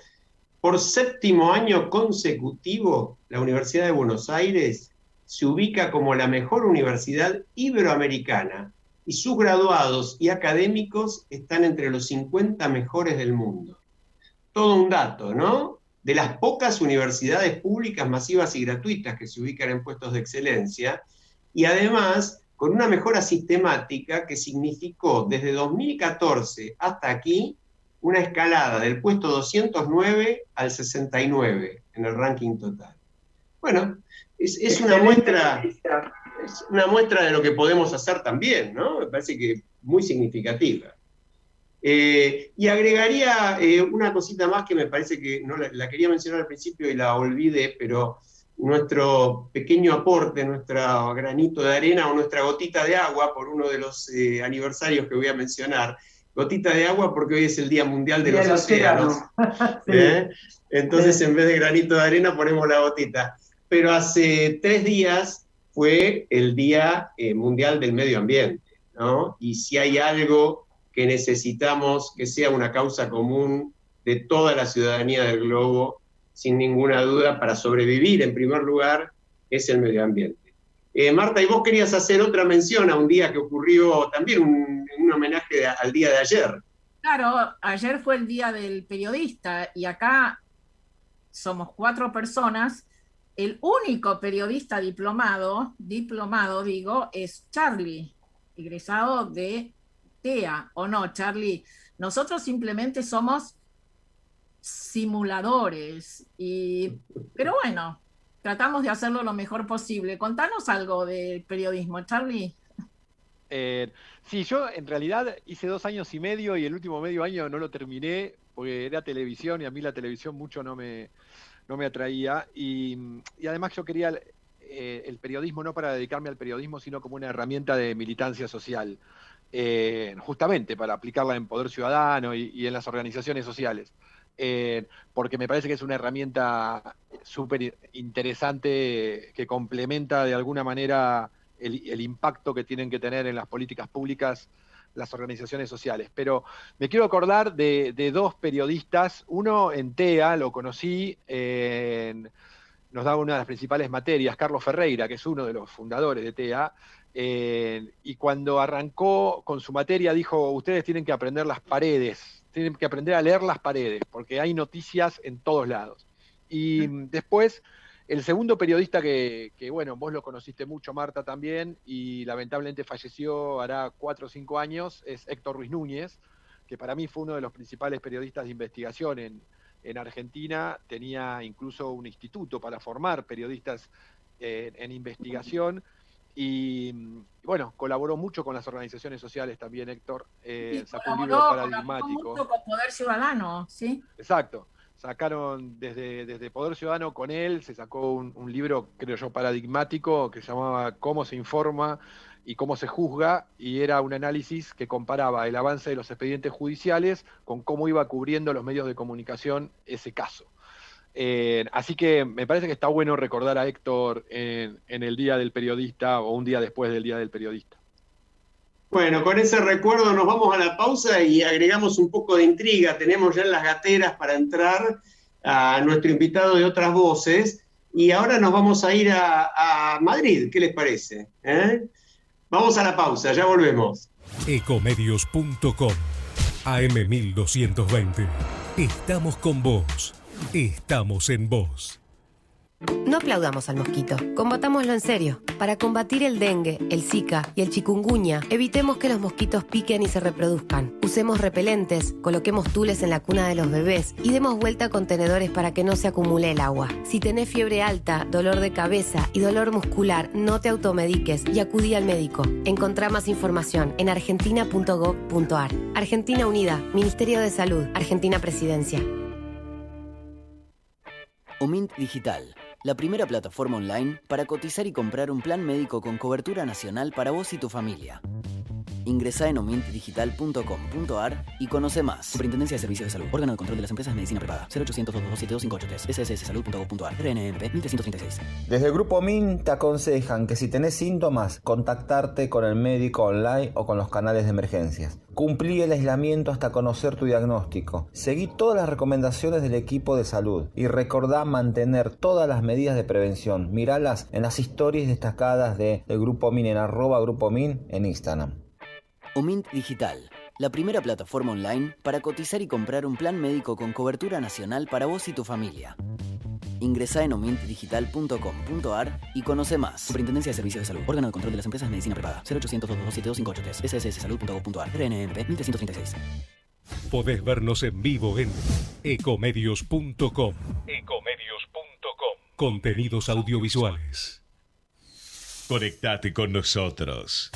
Contestador 5-254-2353. Mañana.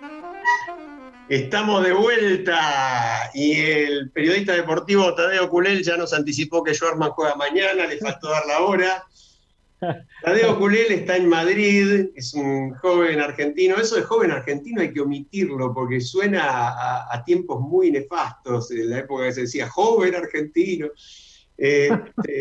Un joven de 24 años que está viviendo hace un mes, ¿no? Un mes hoy en España. Así que bueno, antes que nada te saludamos. Tade, ¿cómo andás? Todo bien, acá andamos. 12:35 de la noche, pero bueno, bien despierto. Sí, además tenés que ver a la selección, ¿o no? Sí, claramente. Bueno, Tadeo es un pergaminense tenía trabajo en la Argentina, estaba con una actividad que le gustaba, trabajando en un emprendimiento periodístico interesante para él, pero se lanzó a la conquista de España. Y contanos por qué te fuiste, Tade. ¿Cuál fue la idea?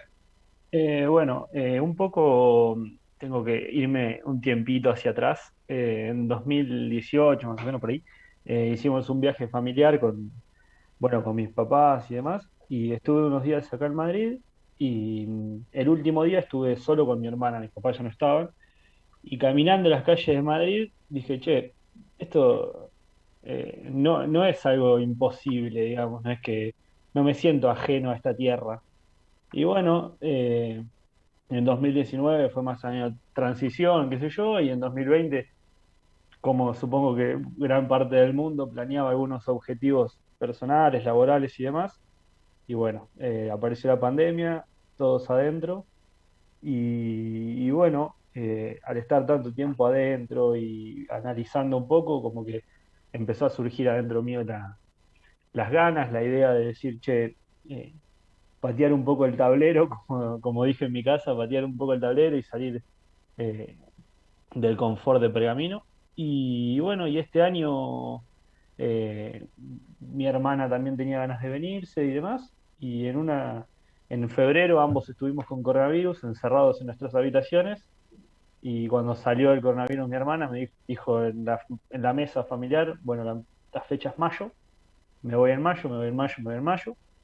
Y bueno, y yo adentro mío lo venía pensando sin hablarlo con nadie, capaz que con algún amigo, bueno, así medio a la informal. Y bueno, y mi mamá dice, ¿y por qué no la acompañás, Tade? Medio, medio en chiste, medio en serio para ver mi respuesta. Y bueno, y yo ahí le dije, ojo porque puede ser. Y bueno, lo que pasó de ser un chiste a una conversación más seria, y bueno, esa conversación terminó viendo ver, bueno, fechas, destino, pasaje. Y bueno, finalmente hace un mes, el 8 de mayo, nos tomamos el vuelo para España. Leo, ¿qué hacías acá en Pergamino antes de todo este periplo español? No, yo trabajaba, o sea, con Buenos Aires en realidad, trabajaba para el sitio web Buena Vibra, buenavibra.es, y nada, la verdad es que me gustaba el trabajo, estaba contento con lo que hacía, pero bueno, nada, sentí la necesidad más que nada de decir, no me quería quedar en un año, por ejemplo, por así decirlo, en diciembre de 2021, decirme a mí mismo, che, ¿qué hubiese pasado si me hubiese Claro. ido? Y bueno, así fue como surgió la idea.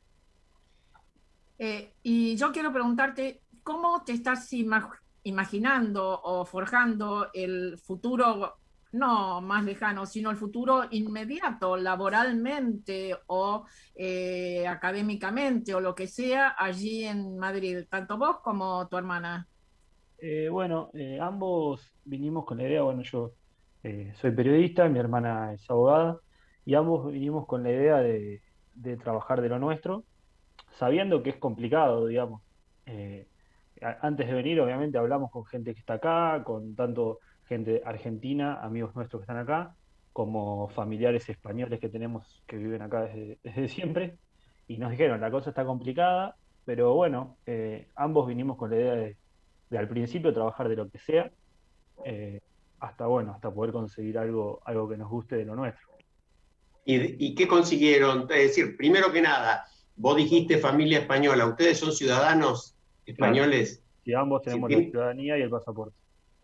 claro, lo cual obviamente les facilitó muchísimo las cosas. Sí, de hecho, hasta te pongo un ejemplo, si querés, sonso. Ayer fui a una empresa de telefonía celular y por tener el pasaporte español me pude hacer el contrato como si fuese un ciudadano más, digamos, Claro. que a todo el resto de la comunidad europea se le dificulta más. ¿Y Y cuál una, es la alternativa laboral? ¿ya están, Perdón, Marta. ya están trabajando en lo que sea? Eso. Arrancamos este sábado que viene ahora, empezamos a trabajar ambos. Nos enteramos que había la posibilidad de trabajar durante el verano como socorrista en piletas, como le dicen ellos, piscinas aquí en Madrid. Y llegamos, nos anotamos en el curso, tuvimos que hacer clases que generalmente son presenciales, bueno, virtual. eh, Hicimos clases virtuales, rendimos examen práctico y teórico y aprobamos ambos las 12 instancias y ya quedamos habilitados por 2 años para trabajar como socorrista en cualquier piscina de Madrid. Y bueno, así que este sábado, el sábado 12, arrancamos a trabajar ambos en una piscina cada uno. Una pregunta, porque me parece que eso sí es una nota más que de color interesante. Vos decís el curso teórico, el examen teórico y práctico. ¿En qué consistía la práctica? ¿Que era algo casi formal o había realmente que desplegar actividades como para poder socorrer en serio? Porque estás hablando de piletas, ¿no? Es decir, Sí, sí, sí. No, si bien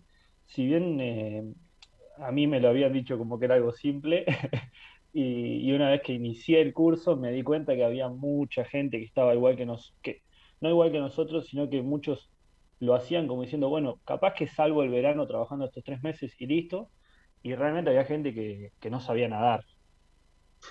qué Digamos, horror. no es que no sabía nadar, sino que de estilo no tenían estilo de crawl, de pecho, de nada.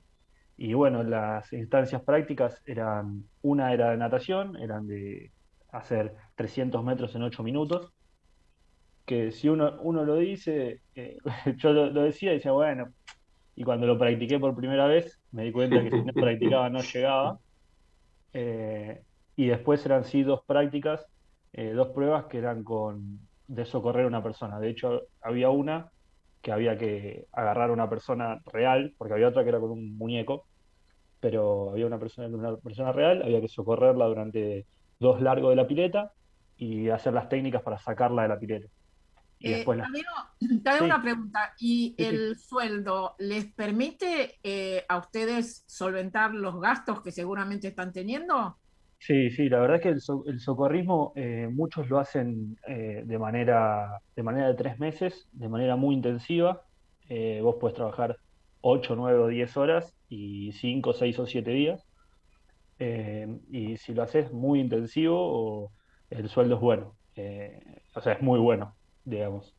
No es un sueldo básico, sino que es cerca del sueldo medio que se tiene aquí. Por ende, viviendo como vivimos nosotros, ¿no? Obviamente, nosotros vivimos en un departamento compartido, con gente de diferentes nacionalidades, pero sí, sirve incluso para ahorrar, que fue nuestro objetivo. Es decir, bueno, estos 3 meses trabajamos mucho para que cuando llegue septiembre y fin de la temporada podamos, podamos conseguir algo de lo nuestro, teniendo plata ahorrada, por así decirlo, para tener paciencia y conseguir algo. Tadeo, están en Madrid ustedes. Madrid Sí. tuvo elecciones recientemente donde triunfa la actual alcaldesa con una posición muy enfrentada con el gobierno nacional, inclusive con respecto a la pandemia, ¿no? Reivindicando muy fuerte la libertad, etcétera. Vos venís de un país que ha hecho una cuarentena, la Argentina hizo una cuarentena muy dura el año pasado, después se fue relajando porque la gente, bueno, no puede llevar adelante las medidas, pero en teoría es muy dura. ¿Vos cómo viste eso allá? Es decir, allá se cuidan, toman las medidas. ¿Cómo funciona España con relación, en particular Madrid, con relación a la pandemia? Se cuidan mucho, la verdad es que se cuidan mucho. Eh, Todo el mundo está con el barbijo y bien puesto, que, que es algo que en Pergamino por lo menos no se suele ver mucho. No, toda la gente con el barbijo bien puesto, el aforo en los lugares se respeta, en lo que le dicen ellos las terrazas, como se dice aquí, que es las mesas en la vereda de los bares. Cuando nosotros llegamos eran 4 personas y eran 4, no eran 5, ay, pero no, 4. Son 6, bueno, acá hay una de 4, allá hay una de 2, no hay problema. Ahora se puede 6 y bueno, de a poquitos se va liberando, porque los resultados, porque los números vienen bajando, la vacunación viene subiendo y el calor también del verano hace que la gente se salga más y no tenga que estar adentro. Y la posibilidad de que a ustedes los vacunen, ¿cómo la ves? ¿Lejana? ¿Dentro de unos meses? ¿Cómo viene eso? Eh, por el nivel de vacunación no la veo tan lejana, sobre todo porque aquí en España no te anotás para que te vacunen. Vos cuando estás empadronado y te haces los trámites del DNI, pones tu domicilio y tu celular y tu mail y directamente el Estado te llama para vacunarte. Después, bueno, vos podés decir que no sé bien cómo será cuando la gente dice que no, pero bueno, funciona así, digamos, ¿no? Como que, y bueno, y a partir de ahora están vacunando, creo que empezó el grupo entre menores de 50, entre 40 y 50, así que bueno, yo creo que supongo que para julio o agosto ya va a estar casi toda la población, por lo menos con una dosis. Charlie. Sí, Tadeo, yo te quería preguntar si, imagino que la diferencia entre Pergamino y Madrid debe ser bastante marcada, si bien ustedes están aterrizando recién allí, no podemos hablar ni de arraigo ni de desarraigo, pero ¿sentís que tu generación, digamos, tiene como una mirada global, entiende a su casa, no como Pergamino, sino como el mundo, y vas a estar bien en Madrid, vas a estar bien en Pergamino y vas a estar bien en cualquier otro lugar?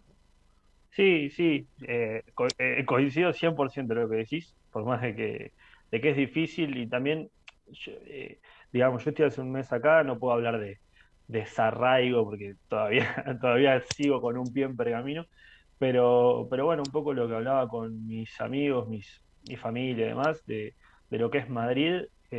Madrid, yo que viví bastante tiempo en Buenos Aires, es como vivir en Buenos Aires, en el sentido de la grandeza, de que todo el tiempo hay algo para hacer, de que siempre hay alguien disponible, de los medios de comunicación y todo, con obviamente las ventajas y las facilidades del primer mundo, que bueno, que eso sí es la gran diferencia. Yo pensé que me iba a costar más, pero a las semanas, 10 días, ya te acostumbras a en el metro no estar mirando todo el tiempo a ver si alguien che la mochila o volvés caminando solo en la noche y no pasa nada. La verdad es que cuando te dicen no pasa nada, es real que no pasa nada. Puede pasar, pero la posibilidad es muy, muy baja. Contame desde el punto de vista de la familia, ¿no?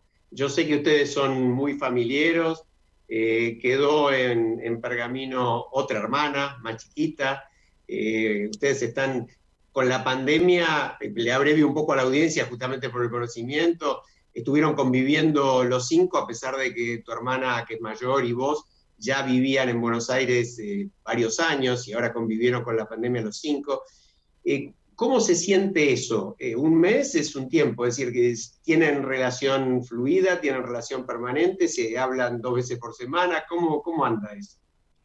Sí, la verdad es que también un poco con lo que decía Carlos hace un ratito, el mundo está cada vez mejor y en el sentido de que todo está más cerca. Si bien obviamente el Pergamino es Pergamino y es irreemplazable, mi familia es mi familia, mis amigos son mis amigos, pero obviamente que hoy en día los medios, las vías de comunicación simplifican mucho todo. El otro día yo me fui caminando lejos para ir a un gimnasio y en el camino hice una videollamada con mi papá que quería ver el barrio en el que estaba en la pileta, entonces como que es mucho más fácil todo que hace un tiempo atrás, ¿no?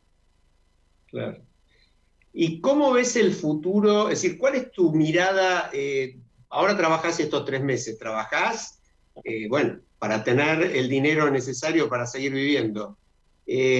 ¿Cómo sigue el proyecto? ¿Qué mirada tenés hacia adelante? O como decía Charlie, bueno, es ir probando y viendo qué pasa. No, obviamente que si vos me preguntás lo ideal, como ideal sería entre medio del verano, una vez que termine el verano en septiembre, sí encontrar algo de lo mío, de redacción, de community manager o algo por el estilo. Pero si no, la verdad es que no, por lo menos yo, mi hermana está en una posición distinta, ella está haciendo un máster, lo termina a fin de año, por ende sí está como más con ganas de conseguir algo más rápido. Yo la verdad es que no tengo un destino muy, muy marcado, por lo menos en el corto plazo. La verdad es que todo lo que sea experiencias que me sumen, yo voy a estar alerta y bueno, y no sé, yo tengo un amigo, por ejemplo, que también a raíz de toda esta pandemia se vino a vivir a Italia y estoy mucho en contacto con él, me dice, che, después del verano podemos hacer tal cosa, y como que todo es una posibilidad. La verdad es que cuando uno se va de Argentina se da cuenta que hay argentinos por todos lados, y si te querés hacer amigos, sobre todo una personalidad como yo, digamos, ¿no? Que le gusta hacerse amigos rápido, lo puedes hacer fácilmente. Entonces, nada, no le cierro ninguna puerta a ningún lado, ninguna ciudad y ningún país. ¿Hay argentinos y hay pergaminenses también por el mundo? Sí, hay un pergaminense en todos lados. Parece la película Stuart Little. Ale, me abrís la puerta a mí para preguntarle, ¿y hay algún rojense por ahí? ¿Te has encontrado algún rojense? No he encontrado de Junín he encontrado, Lincoln, Bahía Blanca, mucho de la provincia de Buenos Aires, pero Rojas todavía no he encontrado. ¿Te das cuenta? Tranquilo que ni en Rojas encontré rojense. Nuestro karma histórico, siempre terminamos en medio de Pergamino y Junín. Tal cual. Y geográficamente quedaron ahí, quedaron en el medio. Yo quería preguntarle a Tadeo, porque si lo dijiste, Alejandro, a mí se me pasó. ¿Qué edad tenés? 24. Ok. 24 cumplo 25 en octubre. O sea que estás en una edad muy linda para lo que estás viviendo, ¿no? Empezar a explorar desde otra perspectiva, porque evidentemente estar en un espacio en el que te sentís confortable, como es España y específicamente Madrid, pero en este momento también te da una perspectiva muy amplia de lo que está pasando en el resto del mundo, ¿no? Sí, ni hablar. Cuando yo decía eso de las ventajas del primer mundo, yo no conozco, no sé, Alemania, Suiza, Finlandia, no sé, no conozco esos países, pero la verdad es que con el español somos iguales. Nosotros, el argentino viene de acá y de Italia, te haces amigo enseguida y el idioma es algo. Yo sé inglés, hablo inglés, pero bueno, no es lo mismo. La facilidad de poder comunicarte con un español es muy grande, entonces es una ventaja muy considerable. Ahora, sí, pero vos sabés que es gracioso porque una hija mía que vivió bastante tiempo en Madrid me decía, mamá, hablamos la misma lengua pero no el mismo idioma. Estoy frente a la góndola de los yogures, no entiendo nada, no puedo comprar nada. O sea, como que también está esta cuestión medio paradójica de que sí, ¿viste? Hablas español, pero en realidad hay un montón de giros y de palabras y de significados que se te escapan, ¿no? Sí, yo hoy estuve entre 5 y 10 minutos para explicarle a un muchacho de una góndola que quería una zapatilla para enchufar la computadora y el celular. Claro, claro, tal cual. Bueno, es como lo del yogur, que a mí hasta el día de hoy me acuerdo y me río, claro, porque acá no tenés esas descripciones de los productos, entonces te cuesta entender qué comprar y qué es lo que te gustaría comprar. Sí, el supermercado es algo.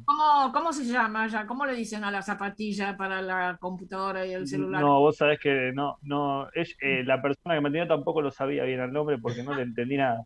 Lo único que logré fue llevarme la zapatilla, al fin y al cabo, mediante un lenguaje de señas, pero bueno, como que son cosas graciosas. Nos estábamos viniendo, nos dijeron, cuando vayan al supermercado por primera vez, tómenlo como la salida del día.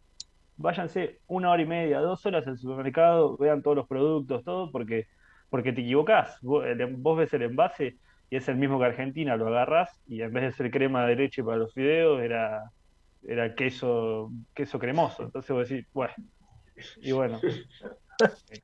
Ahora, Tade, la cuestión, porque digamos, también estamos acostumbrados a ese cliché de que, bueno, somos sudacas, nos miran de reojo, nos miran mal, los argentinos hacemos muchas veces méritos para que también nos miren mal. ¿Qué sentiste vos en este mes allá? Porque además vos habías estado, como contaste, en España antes, ¿no? Pero ahora estás viviendo.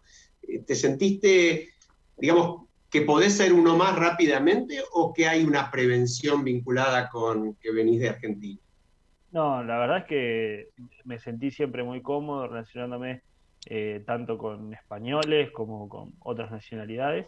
La verdad que siempre cómodo y no sé si fue justo suerte, digamos, o qué, pero con los españoles que nos hemos relacionado, todos quieren ser argentinos o tienen un amigo o un compañero que tuve en la primaria o en la secundaria o en la universidad era argentino y no sé qué. Entonces le decís, no, soy argentino, che, boludo, te dicen automáticamente. Con mi hermana nos reímos porque hay veces que, voy a decir 2 malas palabras, pido disculpas, pero en Argentina el boludo y el pelotudo es distinto. Vos no le decís, o sea, es agresivo decirle a una persona. Y ellos como que no entienden bien y te dicen, vos sos un pelotudo, pero pará.